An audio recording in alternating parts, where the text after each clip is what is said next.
Furthermore, the relationship with climate change does not only magnify the effects of existing global inequalities, but, perhaps even more importantly, it increases the chances of violent conflicts and wars. Everything from anthropogenic climate change, the irreversible exploitation of natural resources, and disruption of room for living to population growth is in essence a social problem, as in fact most of the problems we deal with are social. This is the only way to integrate the issue of population growth in development policy.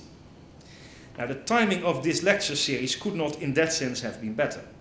I believe the lectures have enriched our understanding of a wide range of demographic developments that can help us in our specific development policy. From production and consumption patterns of a growing world population, the discussion on the changing power relationship between graying and youth bulge countries continues now to be accompanied by the spirits of pessimism and optimism that Dominique Moissy has recently described so well in his Geopolitics of Emotions. Countries are linked to emotional stands, and you see all these young growing populations, often in dire straits. It's a complete different type of optimism or pessimism than in our own society, which is more graying. It's a bit simplistic, but when you read the book of Dominique Moissy, I think he has a very strong point. From these large, more contextual issues, I think it is important as a development minister to focus on our social context and our policy of population and development in more practical terms. How does this context relate to the reality of population policy and planning? Let me become a bit more practical. Your lecture series started with Tim Dyson, who argued that the provision of safe, effective, and affordable contraception is the main way of minimizing the destabilization caused by demographic transition. Here is somebody who says, yes, you can influence it. Yes, we can. And in the sense of the dilemma I was just depicting between what you can influence, consumption patterns, or the democracy, here is the optimist. Contraception provides people with choice, he said, and all the evidence is that, given the possibility of making the choice, then eventually women and men always decide to take it. And I couldn't agree more on that issue. I also like to recall Wendy Harcourt's point that the adoption of the MDGs in 2000 meant a paradigm shift from human rights to a more narrowly defined right to choose, and then to an even narrower focus on maternal mortality, approached even more narrowly as purely a health issue. The series provided us with other fascinating insights, for instance into the dilemmas that Chinese policymakers are facing. These lectures have presented enlightening, enriching, for me also a bit disconcerting views on democracy or on demography that needed to be aired. And I'm happy that SID, together with WPF and ISS, and with the co-founder of UNFPA, make this lecture series a platform for also pioneering thinking. And I have to say that I listened with great interest to Dr. Sinding's fascinating analysis of trends in the international debate on demography. And you are the authority in this field, and we've been privileged to have you here today. I think you illustrated how the demographic debate over time has moved from demographic policy to a rights-based approach linked to the social context I just mentioned. You also make a case for offering women free choice in planning their families in the conviction that this will lead to a more balanced demographic growth, which the world will be better able to handle. To combine a sense of urgency with the concept of rights. These are in fact the fundamentals of also our policy of sexual and reproductive rights.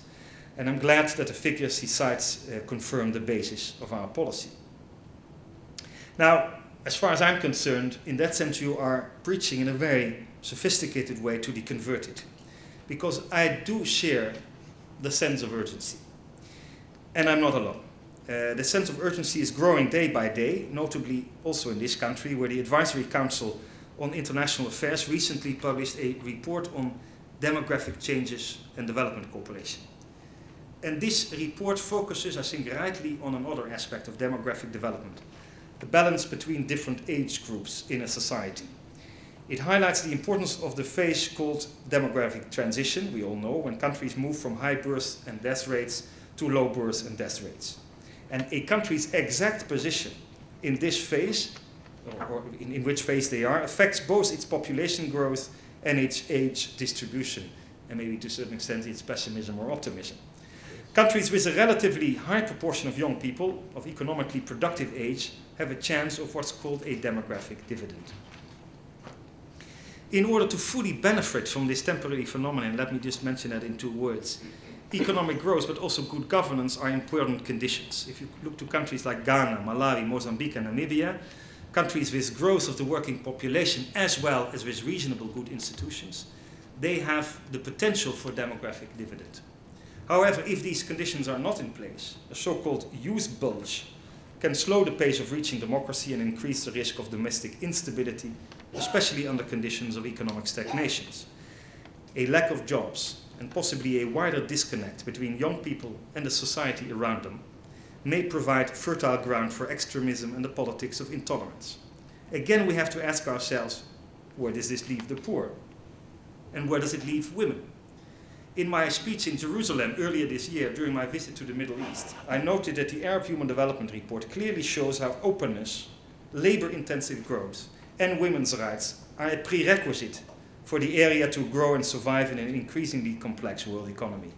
Turning the youth bulge into true demographic dividend requires investment in health, in education, in vocational training, so we have to adapt our education programs, in stimulating the private sector and creating jobs. But it requires more. It requires a broadening of vision. It requires concrete steps towards regional integration on the African continent, or in this case in the Mediterranean. It requires taking not only growth but also equity as firm starting points.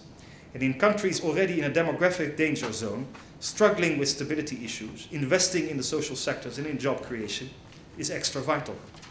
It is vital that this group of young people actively take part in our economic and social structures. While the economies of many developing countries may be growing, the rate of job creation doesn't keep pace with absorbing young people who leave school and enter the job market. The development of an entrepreneurial spirit among young people and the development of micro and small enterprises by young people have become critical in many developing countries. And one of the areas where we can stimulate their inclusion is programs aimed at development of skills and knowledge, for example in entrepreneurship. And we do many of them, for instance in the Youth Development Network.